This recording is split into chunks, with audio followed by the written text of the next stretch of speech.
I'm Taylor Alexander, and I'm getting ready to release my fourth EP here at Lucky Strike Live on July 15th, 2016.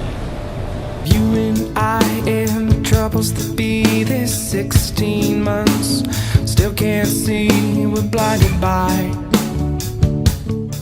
Guardians is a reflection of my whole life. You know, it's everybody shapes us. Every person in our lives shapes us, whether it be good or bad, healthily or unhealthily. You know, it's like we all are a culmination of our own collective experiences, and guardians are those who shape you in the positive way that make you who you are, make me who I am. And it's kind of an homage to everyone in my life who has affected me positively or negatively. Guardians was actually inspired by my cousin Rebecca Rigo. She's a phenomenal songwriter. She's out of Chicago, and her quaintness to her lyrics really inspired me for that song. And there's harmonica in it, which is the only song I've ever recorded with harmonica. And I just happened to see a harmonica on my desk right before I left to go record, and I was like, oh, Guardians is in this key, and I grabbed it and I recorded with it, and now it's on the record, and I perform with it every time. So it's kind of a spur of the moment, random thing that ended up being one of the coolest parts on the title track of the record. And then Slow Your Roll is also the quickest song I've ever written. It took me about 20 minutes to write it. I was up at 6 a.m. one morning, couldn't sleep, and it just came out of me, and I was like, oh, that's a song. And then recorded it the next day. So those are two unique stories that stand out.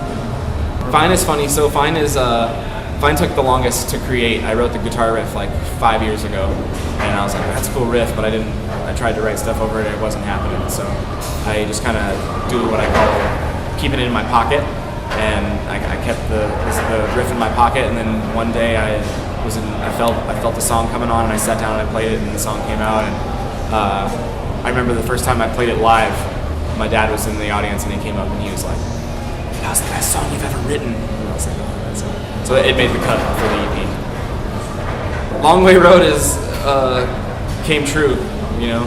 It's about my musical journey and about the musical journey in general, and it's got a long way to go and come a long way, you know. So it's still, I feel like I've just now begun on my path, and I look forward to where it takes me, where it leads me. As much as I grow and evolve as a person, I also grow and evolve musically. So I'm always just trying to capture those moments when I'm feeling most inspired and most emotional. It's where I really draw my inspiration from, and every time it's different, every time it's a new experience. And I believe in taking time to live life and then taking time to write about it, and I'm kind of in one of those living moments right now. I haven't been writing a lot in the last 6 months, but 6 months ago to a year ago when I first moved here, I was writing a ton, and I'm excited about recording those songs for the next EP. It's my coping mechanism. It's how I deal with shit. So it's always been my outlet.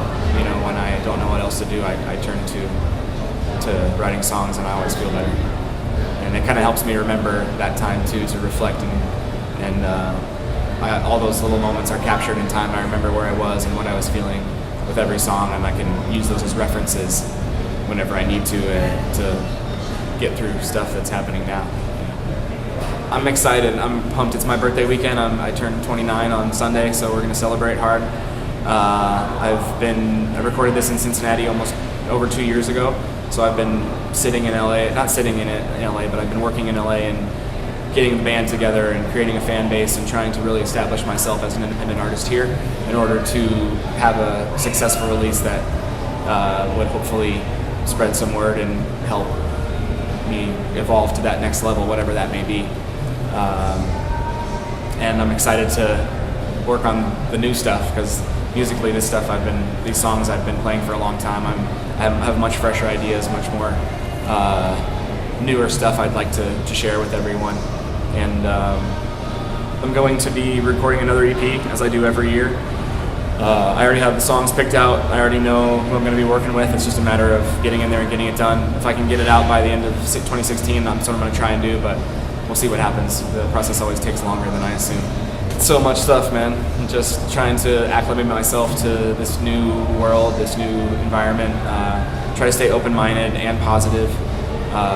Meet as many people as I can, build as many relationships as possible, and most importantly, have fun. You know, the reason I started playing music, the reason why everybody loves music is because it's fun, and if it's not fun, then I don't want to do it. So I want to have as much fun as possible all the time. Yeah, I would love for it just to be my full-time job. Be able to support my future family from music. That's the goal. From a foundation standpoint, if I'm being honest and dreaming big, I want to host and be the musical guest on Saturday Night Live. If I could do that, then that'd be cool. Yeah. Everything else is icing on the cake, and this is even more than I could have ever imagined. I'm so grateful to be here and to be able to do what I am able to do. I'm so grateful. I've been so fortunate to meet as many great people as I have and build the relationships that I have thus far. I just can't speak highly enough of the amount of talent and character of people that live in this town, and I'm so happy to be a part of it. Well, John Mayer is my biggest influence. When I was 13, I listened to his music and I was like, I want to do that. And then I started learning all his songs, and it made me a proficient guitar player and taught me how to songwrite. I kind of was always been self-taught and felt it out on my own, and John's music definitely helped shape me and influence me the most. Just sonically, his records just sound amazing in every way, and I love his attention to detail. Mark Cohn is one of my favorite songwriters. He's one of my dad's favorite musicians also. Some of my most fond and emotional memories come from his music. David Gray, I think, writes one of the best choruses I've ever heard. He's a great chorus writer. Also a dynamic performer. I love how he's just as good at piano as he is at guitar. That's something I would strive to be in my life. And then Justin Timberlake is my favorite performer.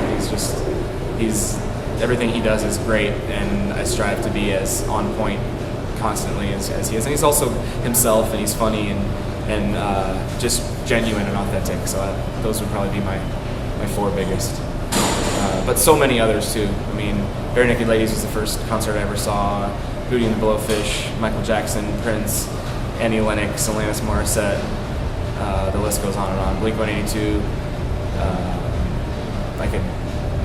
We could just keep doing. Rolling Stones, Beatles, 38 Special. I fucking love 38 Special. Definitely John Mayer and Mark Cohn. Yeah. Fine is especially Mark Cohnish to me.